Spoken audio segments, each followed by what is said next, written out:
내 재산 전부 며느리 이름으로 바꿨다. 이 한마디가 한 가족을 완전히 뒤바꿔 놓았습니다. 오늘 여러분께 들려드릴 이야기는 피보다 진심이 더 소중하다는 걸 보여주는 실화입니다. 평범한 한 가정에서 벌어진 놀라운 반전과 감동을 지금 시작하겠습니다. 추석 연휴, 온 가족이 모인 거실. 75세 윤정은 평소보다 진지한 표정으로 자리에 앉아 있었다. 큰아들 민철과 첫째 며느리 영희, 둘째 민수와 둘째 며느리 문주까지 모두 모인 자리였다. 식사를 마치고 차를 마시던 중 윤정이 입을 열었다. 얘들아, 엄마가 할 말이 있다. 가족들은 별 생각 없이 들었다. 보통 명절이면 건강 이야기나 가족 이야기를 하곤 했으니까. 문주가 차를 따르며 대답했다. 어머니 말씀하세요. 그런데 윤정이 하신 말은 모든 이의 예상을 벗어났다. 내 재산 전부 문주 이름으로 바꿨다. 순간 거실이 조용해졌다. 민수가 듣긴 들었나 싶어서 다시 물었다. 어머니, 뭐라고 하셨어요? 내 말 못 들었나? 집이며 예금이며 모든 재산을 며느리 이름으로 바꿨다고 했잖아. 민수는 머리가 하얘졌다. 옆에 앉아있던 형 민철이 벌떡 일어서며 소리쳤다. 어머니, 그게 무슨 말씀이세요? 윤정은 담담했다. 말 그대로야. 문주가 날 제일 잘 챙겨주니까. 첫째 며느리 영희도 놀란 표정으로 물었다. 어머니, 그럼 저희는 어떻게 되는 거예요? 너희들은 그동안 뭘 했는지 너희가 더 잘 알잖아. 민수는 아직 상황 파악이 안 됐다. 아내 문주도 당황한 표정으로 말했다. 어머니, 그런 말씀 마세요. 저는 그런 거 바라지 않았어요. 하지만 윤정의 의지는 확고했다. 문주야, 내가 바라든 안 바라든 엄마가 결정한 거야. 이미 법무사한테 가서 다 처리했다. 그때부터 난리가 났다. 민철이 소리를 지르기 시작했다. 어머니, 정신이 있으신 거예요? 아들들 놔두고 며느리한테 재산을 다 준다고요? 윤정은 오히려 차분했다. 민철아, 너 언제 마지막으로 엄마 안부 물어봤나? 너 영희는 언제 마지막으로 엄마한테 전화했나? 민철은 말문이 막혔다. 사실이었다. 민수도 마찬가지였다. 바쁘다는 핑계로 어머니께 안부 전화 한 번 제대로 드린 게 언제인지 기억도 나지 않았다. 윤정이 계속 말했다. 그런데 문주는 달라. 매일 안부 전화하고 일주일에 2번은 찾아와서 집안일 도와주고. 문주가 급히 말했다. 어머니, 그건 당연한 거예요. 며느리 도리인데 뭘. 당연한 게 어디 있어? 요즘 며느리들 중에 시어머니 생일도 모르는 애들이 얼마나 많은데. 첫째 며느리 영희가 발끈했다. 어머니, 저도 챙겼잖아요. 영희야, 너 내 생일이 언제인지 아나? 첫째 며느리 영희는 대답을 못했다. 윤정의 생일을 몰랐던 것이다. 문주는 알고 있어. 내가 뭘 좋아하는지, 뭘 싫어하는지도 다 알아. 그런 애한테 내 재산 맡기는 게 뭐가 이상해? 민수가 그제야 입을 열었다. 어머니, 그래도 혈육이 있는데. 윤정이 민수를 쳐다보며 말했다. 민수야, 혈육이 뭐 대단한 줄 아나? 피가 섞였다고 다 가족이냐? 민수는 할 말이 없었다. 진짜 가족은 피로 맺어지는 게 아니라 마음으로 맺어지는 거야. 문주가 바로 그런 애다. 민철이 화를 내며 일어섰다. 좋습니다. 어머니가 그렇게 나오시면 저희도 가만히 있지 않겠어요. 그래, 어디 해봐라. 법적으로도 하자 없이 다 처리했으니까. 그날 집안이 완전히 뒤집어졌다. 민철과 첫째 며느리 영희는 화를 내며 집을 나가버렸고 민수와 문주는 윤정과 어색한 대화만 나눈 채 집으로 돌아갔다. 집으로 가는 차 안에서 문주가 말했다. 여보, 어머니가 왜 갑자기 이러시는 거지? 나는 정말 그런 거 바란 적 없는데. 민수도 혼란스러웠다. 나도 모르겠어. 어머니가 원래 그런 분이 아닌데. 하지만 그들은 몰랐다. 윤정의 그 결정 뒤에 숨겨진 진실을. 다음 날부터 민철에게서 민수에게 연락이 계속 왔다. 민수야, 우리가 가만히 있을 줄 알았어? 변호사 선임해서 법정 싸움할 거야. 민수는 난감했다. 형, 진정해. 일단 어머니와 다시 이야기해보자. 무슨 이야기를 더 해? 어머니가 정신이 나가신 거야. 치매 검사부터 받게 해야 해. 첫째 며느리 영희도 민수에게 전화해서 말했다. 민수야, 문주 언니가 뭔가 어머니를 꼬신 거 아니야? 이상하잖아. 갑자기 이런 결정을 하시다니. 민수는 화가 났다. 언니, 그런 말씀은 하지 마세요. 우리 아내가 그런 사람 아니에요. 그럼 뭔데? 며느리가 시어머니 재산을 다 가져간다는 게 말이 돼? 사실 민수도 이해가 안 됐다. 문주와 윤정 사이가 좋긴 했지만 이 정도일 줄은 몰랐다. 며칠 후 동네 이웃인 65세 병호가 민수를 찾아왔다. 병호는 윤정과 오래 알고 지낸 이웃이었다.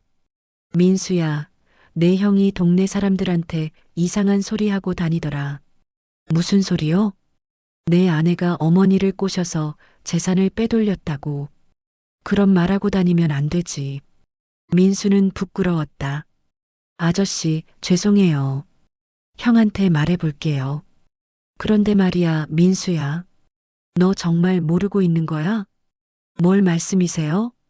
병호가 의미심장하게 말했다.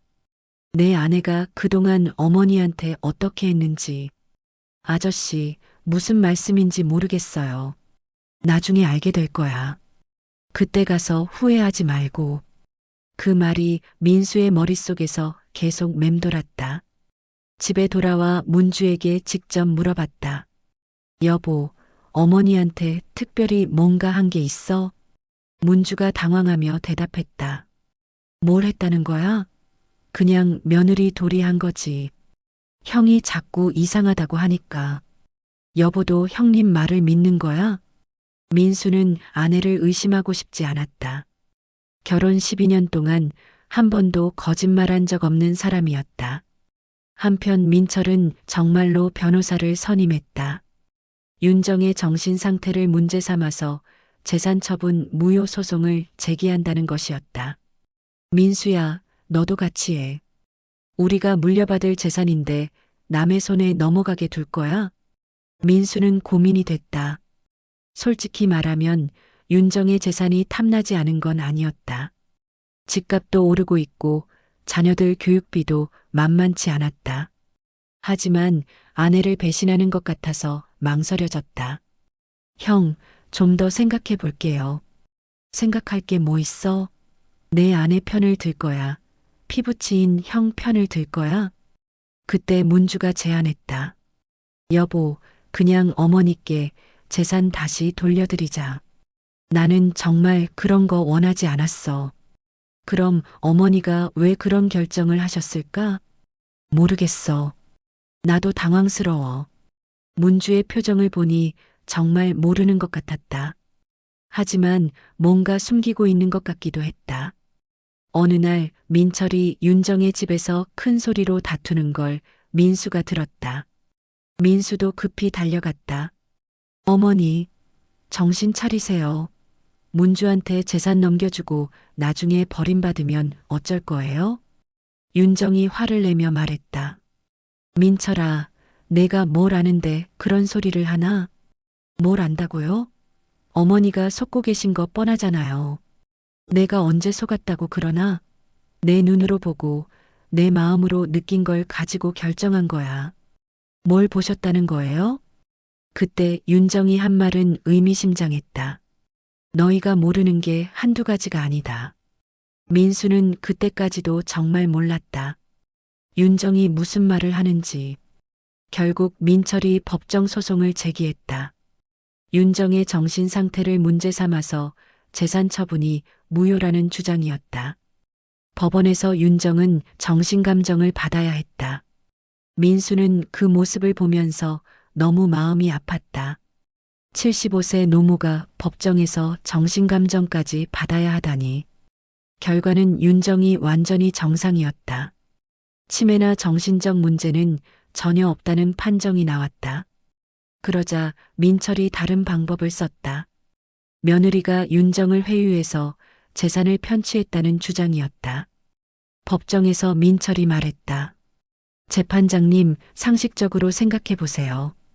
아들들 놔두고 며느리한테 재산을 다 준다는 게 말이 됩니까? 판사가 윤정에게 물어봤다. 어떤 이유로 며느리분께 재산을 증여하기로 결정하셨나요? 윤정이 답했다. 문주가 저를 가장 잘 돌봐줘서요. 구체적으로 어떻게요? 그때 윤정이 처음으로 자세히 말하기 시작했다. 2년 전 제가 큰 수술을 받았을 때 병원에서 매일 밤낮으로 간병해 준 건 문주였어요. 민수는 깜짝 놀랐다. 윤정이 수술을 받았다고? 왜 자신에게 말하지 않았을까? 윤정이 계속 말했다. 아들들은 바쁘다고 일이 있다고 해서 알리지도 않았어요. 문주 혼자 모든 걸 감당했죠. 민철이 항변했다. 그럼 저희한테 왜 말씀 안 하셨어요? 말하면 뭘 해줄 거였나? 평소에도 안부 전화 한 번 제대로 안 하면서. 윤정의 말을 듣고 있으니 민수의 가슴이 아팠다. 정말 그랬다. 자신도 윤정에게 연락을 자주 드리지 못했다. 그리고 병원비도. 윤정이 말을 멈췄다. 판사가 물어봤다.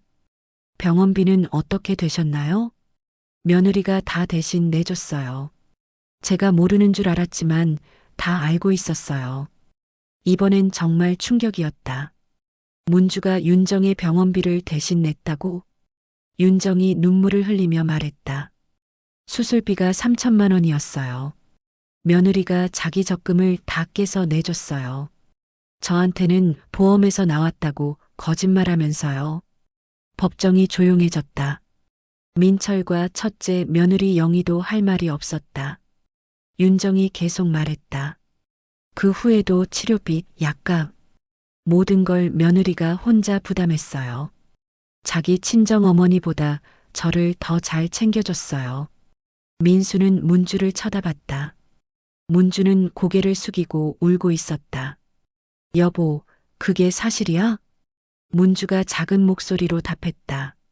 어머니가 아프신데 아들들이 모르게 해달라고 하셔서 왜 나한테 말하지 않았어? 당신도 바쁜데 걱정시키고 싶지 않았어. 그때서야 민수는 알았다. 문주가 왜 요즘 파트타임 일을 더 많이 하는지, 왜 새 옷을 사지 않는지, 모든 게 윤정의 병원비 때문이었다. 윤정이 법정에서 말했다. 며느리가 제 손을 잡고 울면서 말했어요. 어머니, 제가 있으니까 걱정하지 마세요. 제가 책임질게요. 그런 며느리한테 제 재산을 맡기는 게 뭐가 잘못입니까? 피는 물보다 진하다고 하지만 진심은 피보다 더 진해요. 판사도 감동받은 표정이었다. 게다가 며느리는 한 번도 재산 이야기를 꺼낸 적이 없어요. 오히려 제가 감사의 표시로 주겠다고 하니까 받지 않겠다고 했어요. 민철이 마지막으로 항변했다. 그래도 법적으로 상속인은 아들들 아닙니까? 윤정이 단호하게 말했다. 법으로는 그렇겠지만 마음으로는 며느리가 제일 가까운 가족이에요. 그 순간 민수는 깨달았다. 진짜 가족이 무엇인지. 법정 판결은 윤정의 편이었다. 정신적으로 아무 문제 없는 상태에서 내린 자유로운 의사결정이라는 것이었다. 민철과 첫째 며느리 영희는 완전히 기가 죽어서 법정을 나갔다. 민수는 윤정과 문주와 함께 집으로 돌아왔다. 차 안에서 윤정이 말했다. 민수야, 내가 화났지? 어머니, 죄송해요. 제가 너무 무관심했네요. 아니야. 너도 내 생활이 있잖아. 다만 문주 같은 며느리를 둔 게 고마울 뿐이야. 문주가 말했다. 어머니, 정말 그런 마음으로 하신 게 아니었어요. 그냥 어머니가 아프시니까. 문주야, 그게 진짜 가족이야. 계산하지 않고 마음으로 돌보는 거. 집에 도착해서 윤정이 더 자세한 이야기를 해주었다. 사실 윤정은 모든 걸 다 알고 있었던 것이다. 문주가 병원비 낼 때 나도 몰래 따라가서 봤어. 창구에서 자기 통장 정리하면서 우는 거 다 봤다고. 윤정이 계속 말했다. 그리고 매일 밤 전화해서 어머니, 오늘 몸은 어떠세요? 드실 거 필요한 건 없어요? 물어보는 것도 다른 며느리들이 하나? 민수는 그제야 깨달았다. 문주가 얼마나 윤정을 진심으로 챙겼는지. 병원에서도 간병사 쓰자고 하니까 문주가 아니에요. 제가 할게요 하면서 한 달 넘게 병원에서 밤샘했어. 자기 일도 쉬면서. 문주가 부끄러워하며 말했다. 그런 건 당연한 거예요, 어머니. 당연한 게 어디 있어? 요즘 며느리들 중에 시어머니 입원하면 간병사 쓰라고 하지. 직접 간병하는 애가 어디 있나? 윤정이 민수를 쳐다보며 말했다. 민수야, 너 정말 모르고 있었구나. 네, 죄송해요. 미안할 건 없어. 다만 내 아내가 얼마나 고생했는지는 알아야지. 그때서야 민수는 문주에게 제대로 고마워했다. 그동안 혼자서 얼마나 힘들었을까. 윤정이 또 다른 이야기를 해주었다. 그리고 내가 우울해서 밥을 못 먹을 때도 문주가 매일 반찬 해다 주고 같이 먹자고 했어. 민철이나 민수는 언제 마지막으로 엄마랑 같이 밥 먹었나? 명절 빼고는 한 번도 없잖아. 정말 그랬다. 평소에 윤정과 같이 시간을 보낸 기억이 민수에게는 거의 없었다. 문주는 달라. 일주일에 한 번은 꼭 와서 같이 밥 먹고 TV 보면서 이야기하고. 진짜 딸 같았어. 윤정이 눈물을 흘리며 말했다. 그런 애한테 내 재산 주는 게 뭐가 이상해? 피 섞인 자식들보다 더 잘해주는데. 민수는 부끄러웠다. 정말 문주가 윤정에게 더 잘했다. 그래서 내가 결정한 거야. 진짜 나를 가족으로 생각해주는 사람한테 내 재산을 맡기겠다고. 문주가 다시 말했다. 어머니, 그래도 이건 너무 큰 거예요. 다시 생각해 보세요. 문주야, 엄마 마음 받아줘. 내가 받지 않으면 내가 더 마음 아파. 그날 밤 민수와 문주는 긴 대화를 나눴다. 여보, 정말 미안해. 나는 왜 그걸 몰랐을까? 당신 잘못 아니야. 내가 말 안 했으니까. 그래도 혼자 그 많은 걸 감당하면서 얼마나 힘들었어? 문주가 울면서 말했다. 힘들긴 했지만 어머니가 아프신데 어쩌겠어? 당신 어머니잖아. 그 말이 민수의 가슴에 와 닿았다. 정말 가족이라는 게 무엇인지 알 것 같았다. 그 후로 이 가족은 많이 달라졌다. 민철과 첫째 며느리 영희와는 한동안 어색했지만 이제는 관계가 좀 나아졌다. 민철이 먼저 사과했다. 민수야, 내가 너무 욕심을 부렸나 봐. 윤정도 민철을 용서해 주었다. 민철아, 엄마도 이해해. 그런 마음 가질 수 있어. 하지만 가장 큰 변화는 민수였다. 이제는 일주일에 2번씩은 윤정을 찾아뵙고 안부 전화도 자주 드렸다. 윤정이 웃으며 말하곤 했다. 민수가 효자가 됐네. 어머니, 늦었지만 이제라도 잘할게요. 고맙다, 아들아. 문주는 여전히 윤정을 잘 모시고 있었다. 재산을 물려받았지만 전혀 달라진 게 없었다. 오히려 더 조심스러워하는 것 같았다. 여보, 내가 어머니 재산 관리 잘못하면 어떡하지? 잘할 거야. 어머니가 선택하신 건데. 윤정은 요즘 더 건강해진 것 같았다. 아무래도 마음이 편하니까. 문주야, 엄마가 정말 고마워. 내가 있어서 든든해. 어머니, 저도 어머니 있어서 든든해요. 가끔 이웃 병호가 오면 말하곤 했다. 윤정 씨, 참 좋은 며느리던네. 부러워. 윤정이 자랑스럽게 답했다. 우리 며느리 최고야. 이 일을 통해 이 가족은 많은 것을 깨달았다. 가족이라는 것이 단순히 피가 섞였다고 되는 게 아니라는 것. 진짜 마음으로 서로를 생각해야 가족이 된다는 것. 문주가 보여준 것은 단순한 며느리 도리가 아니라 진짜 가족 사랑이었다. 계산하지 않고 바라지도 않고 그냥 마음으로만. 윤정의 결정은 옳았다. 재산은 그냥 돈이지만 진심은 돈보다 소중한 것이니까. 사람들은 흔히 피는 물보다 진하다고 말합니다. 하지만 이 가족의 이야기는 보여줍니다. 진심은 피보다 더 진하다는 것을. 그리고 진짜 가족은 피로 이어지는 것이 아니라 마음으로 이어지는 것이라는 걸 말입니다. 여러분도 주변을 한번 돌아보시길 바랍니다.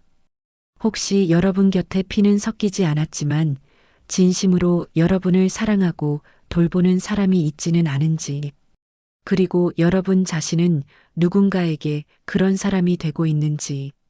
진짜 부자는 많은 재산을 가진 사람이 아니라 많은 사랑을 나눈 사람입니다. 윤정과 문주가 보여준 것처럼 말이죠. 오늘 이야기는 여기서 마치겠습니다. 감사합니다.